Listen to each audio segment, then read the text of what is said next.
Amerika Serikat menyerang ekonomi Cina lewat Vietnam.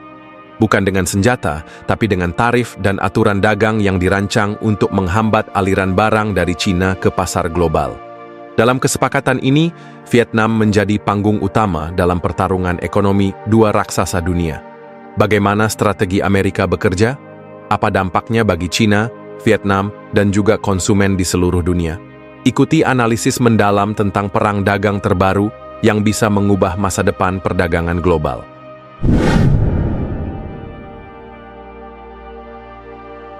Sobat channel Kabar Langit, dalam dinamika perdagangan global yang semakin kompleks, Amerika Serikat mengambil langkah strategis untuk menekan ekspansi ekonomi Cina dengan memperkuat kemitraan dagang bersama Vietnam. Langkah ini bukan sekadar respons terhadap ketegangan geopolitik, tetapi bagian dari upaya sistematis untuk merombak rantai pasok global dan mengurangi ketergantungan pada produk Cina. Pada tahun 2025, pemerintah Amerika Serikat mengumumkan sebuah kesepakatan dagang baru dengan Vietnam yang berdampak signifikan pada alur perdagangan antara kedua negara dan efek bergulirnya terhadap Cina. Dengan tarif impor sebesar 20% untuk barang-barang asal Vietnam, dibandingkan dengan kenaikan awal hingga 46%, Washington mencoba memberikan insentif kepada Hanoi sebagai mitra alternatif dalam distribusi komoditas ke pasar Amerika. Namun, di balik insentif itu, ada aturan ketat terkait transshipment, praktik pengalihan barang melalui negara ketiga untuk menghindari tarif.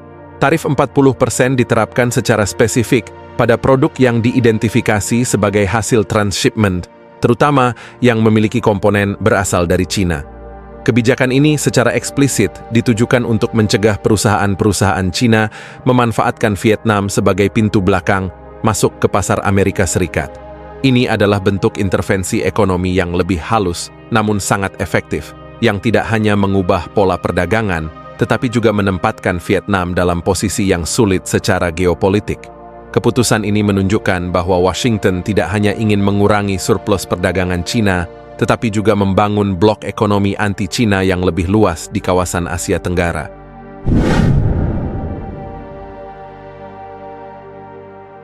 Vietnam, meskipun mendapat keuntungan ekonomi jangka pendek dari kebijakan ini, juga menghadapi dilema besar.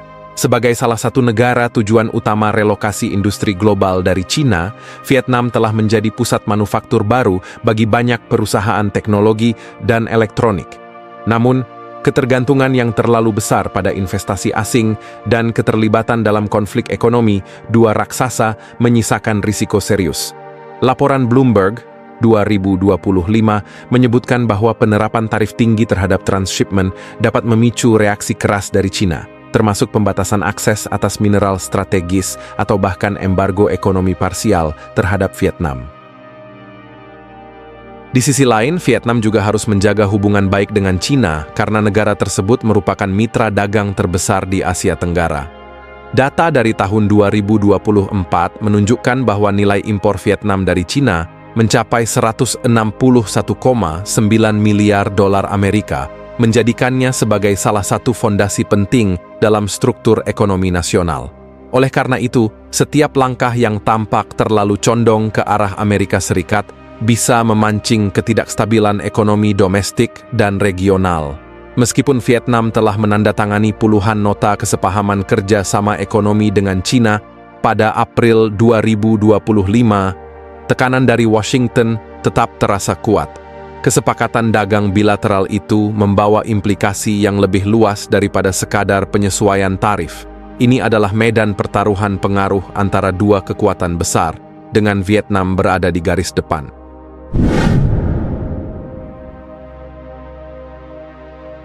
Cina tidak tinggal diam menghadapi strategi Amerika Serikat yang terus menggerogoti posisinya dalam perdagangan global.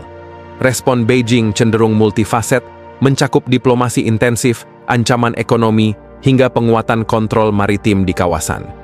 Pernyataan resmi Kementerian Luar Negeri Cina pada Juli 2025 menegaskan sikap mereka menolak segala bentuk perjanjian yang dianggap merugikan kepentingan nasional, serta menyerukan dialog yang adil dan setara untuk menyelesaikan perselisihan perdagangan. Namun, di balik retorika diplomatik, Cina juga mulai menunjukkan giginya.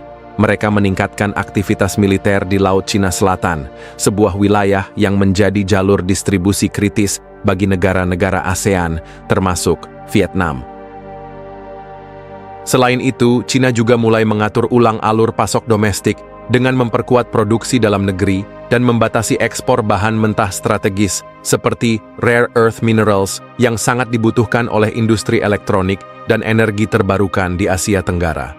Langkah ini bisa menjadi senjata ekonomi yang ampuh jika digunakan untuk membalas kebijakan proteksionis Amerika Serikat. Apa yang terjadi di sini bukan hanya soal tarif dan transshipment, tetapi lebih pada pertarungan hegemoni ekonomi yang akan menentukan siapa pemimpin ekonomi dunia abad ke-21. Dengan Vietnam di tengah-tengahnya, konflik ini menempatkan seluruh kawasan dalam situasi yang rapuh dan mudah meledak.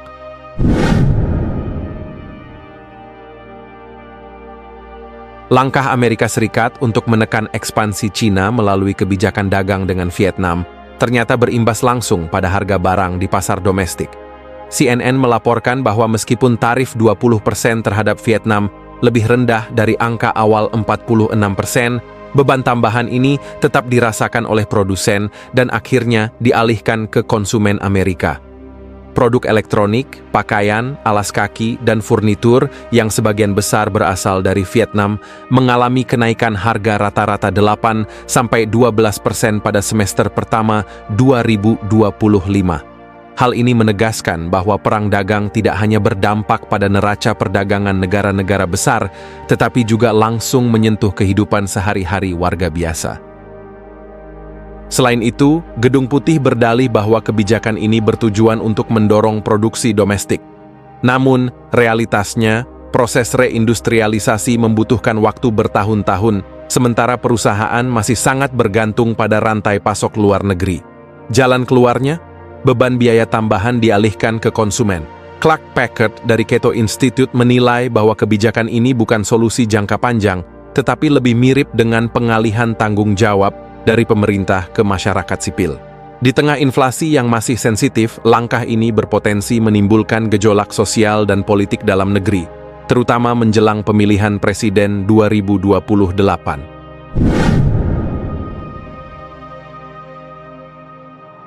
Perjanjian dagang antara Amerika Serikat dan Vietnam adalah contoh nyata bagaimana ekonomi global saat ini tidak lagi hanya bermain dalam logika pasar, tetapi juga dalam kerangka geopolitik yang rumit. Dengan menggunakan instrumen tarif dan regulasi transshipment, Washington mencoba membentuk blok ekonomi baru yang bisa menjadi buffer terhadap dominasi Cina. Namun, pendekatan ini juga menimbulkan resistensi dari berbagai pihak, termasuk negara-negara ASEAN yang khawatir akan kehilangan fleksibilitas dalam kebijakan perdagangan mereka. Surplus perdagangan Vietnam terhadap Amerika Serikat yang mencapai 123,5 miliar dolar Amerika Serikat pada 2024 membuat Washington semakin waspada, sehingga kebijakan proteksionis kemungkinan akan terus berkembang. Sementara itu, Cina terus memperkuat hubungan ekonomi dengan negara-negara tetangga, termasuk Vietnam, sebagai bentuk diversifikasi risiko dan perlindungan terhadap isolasi ekonomi. Dengan meningkatnya ketegangan antara dua kekuatan besar ini, sistem perdagangan global semakin terfragmentasi dan negara-negara kecil dipaksa untuk memilih sisi. Meskipun klaim pemerintah Amerika Serikat bahwa kebijakan ini bertujuan untuk menciptakan pasar yang lebih adil, realitas di lapangan justru menunjukkan polarisasi yang semakin tajam dan ketidakpastian yang terus meningkat. Sobat channel Kabar Langit, pemerintah Amerika Serikat dan Vietnam telah membangun pagar tarif untuk menghambat arus barang dari Cina. Tapi, siapa sebenarnya yang paling dirugikan di balik semua ini?